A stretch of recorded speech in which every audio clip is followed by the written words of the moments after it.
Hi everyone, James at BitPay here at the Consensus booth for BitPay. I'm here with Naomi Brockwell, emceeing the event. I'm curious, as an MC for Consensus, and I believe you've done this multiple years now. Yes, I have. From your bird's eye view, what's the most exciting thing about the conference this year? Oh gosh, well I mean every year is completely different and I think that's the most exciting thing. You never really know what the space is going to look like in another year's time. Things change at lightning speed in this industry, so my favorite thing is just getting a ground feel for what the buzz is of that year, like what direction are people going in. It's always slightly different, and so it's really exciting just to see all these different businesses working in this space. They're working on this cutting edge tech, and it kind of makes me feel like I'm living in the future, you know? Like these people are living light years ahead of everyone else, so it's a great experience for me. Well, speaking about light years ahead, you've been doing this for as long as I remember. You've been early adopter in the Bitcoin world, and early also in just the Bitcoin media world, one of the first artists and creators to really come into this space and make it your own. So I'm curious, when you looked into the Bitcoin world back in the day, when you first started, I think the Bitcoin Girl music video was one of the first? It was. Actually, my brand Bitcoin Girl preceded the music video, and the music video really kind of cinched it, and yes. now I can't shake it. But no, I had my Bitcoin Girl music video brand. I was working at the New York Bitcoin Center doing interviews there, and so I sort of learned about cryptocurrency. I started hearing about it 2012, I think. 2013, I started making videos and working at the center. And that was an experience. Like the New York Bitcoin Center back in the day was like nothing you'd seen. It was a really exciting place. We had debates there. There were always developers around just coding up things and working. It was a great experience, and so I started working under the moniker Bitcoin Girl for that because it wasn't taken. So I was like, all right, I'll take it. And then from there, I think the following year, about a year later, I did a Bitcoin Girl music video. And now everyone's like, it's the Bitcoin Girl. I'm like, oh, I'm sure I have other credentials, but apparently not. It's a shame. Right. You can't shake your biggest hit. It's a one-hit wonder, you know. But you've had so many. One-hit wonder. That isn't quite what I meant to say. You are still so active in the Bitcoin world now, the blockchain world. It's gotten a lot bigger. Tell us about some of the projects you're working on right now. Right now, gosh, I've got a lot of things working on. So I've been going full time with my show for the last year, and that was a great step because already I was working as an MC in the space for many, many years. And during 2017, when we saw the giant bull run, I was doing a couple of international conferences a month. So it was hectic and fascinating. What I was saying before about keeping your ear to the ground about what's going on, being able to keep your ear to the ground in multiple countries, you know, and it was just fascinating. You get such an interesting perspective of all the different niches around the globe. So that was great.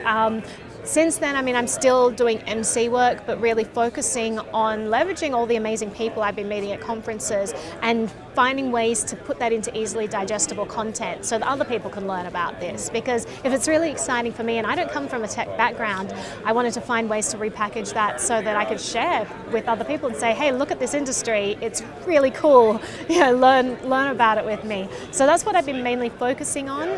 I've also been working on a TV series called the Hard Fork series, which is a sci-fi thriller, and I'm a producer on that. It's Doug Carr is our director. He's a Sundance alumni, and we've got Christopher James Baker, who was in a bunch of shows that you would have seen and loved on Netflix and other studios. So that's been a really interesting project. We've been working on that for a couple of years now, and still going with that, still developing that. But I'm really happy to be part of that team. I'm very excited to see that. Is the hard fork a reference to blockchain crypto, or? Well, it's a reference to a plot point in there, but it's really just this gritty world that kind of shows all sides of blockchain tech. We wanted to create a project that provided the non-cliche narrative that you would have expected from like a Hollywood studio. I mean, since then a movie called Cryptos has come out. I don't know if anyone has seen that. It didn't get very good press, but I think it's everything you would expect from a blockchain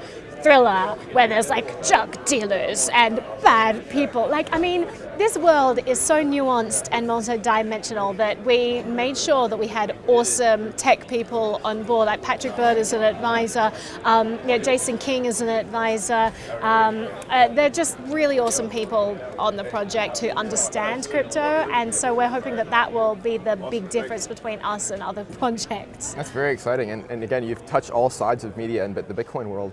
Looking out now in 2019, What do you think the biggest gaps are still? I mean, where are the content gaps in Bitcoin that people like you're excited to go in and explore how to fill them? I'd like to see people covering these real-world use cases.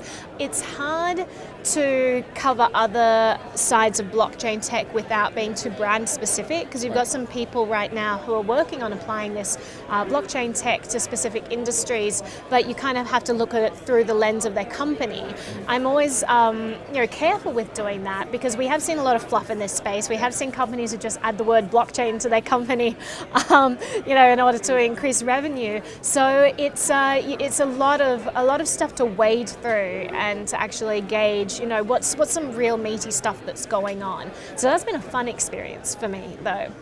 You've seen it all, and I'm curious, for new content creators coming into the space, is there any advice you'd give them when they're starting out?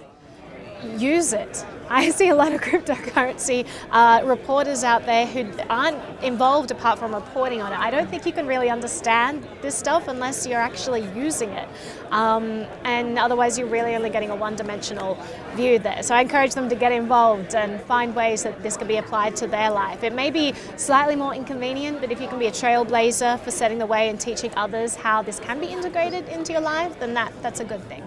And final left turn here, one of the big themes of consensus in other blockchain conferences has been the growing emergence of the crypto art scene. And we've talked about video interviews, we've talked about all the formats you've worked in, movies. Tell me about opera. Why should blockchain crypto people, why should opera come back? Why should it come back? I don't know if opera should come back. And I'm presuming you're asking that question because I moved to the United States as an opera singer. That's how I started out here. You know what? I actually tweeted the other day about maybe making a Bitcoin musical, and I had this offhand comment because I'm like, this seems like a fun thing that I could do, and it got so much attention. Everyone was like, absolutely do this, and that was shocking to me because I'm used to this world where I would make a Bitcoin music video and people would be like, oh, that's cheesy and niche and would have no audience. And it's amazing to now put out similar ideas and have everyone on board saying this is what we need, because I'm not sure it is. I'm not sure that we need a Bitcoin musical, but it would be fun. A tragic opera, perhaps? I can definitely see that. The fork, two sides clashing against each other, both alike in dignity.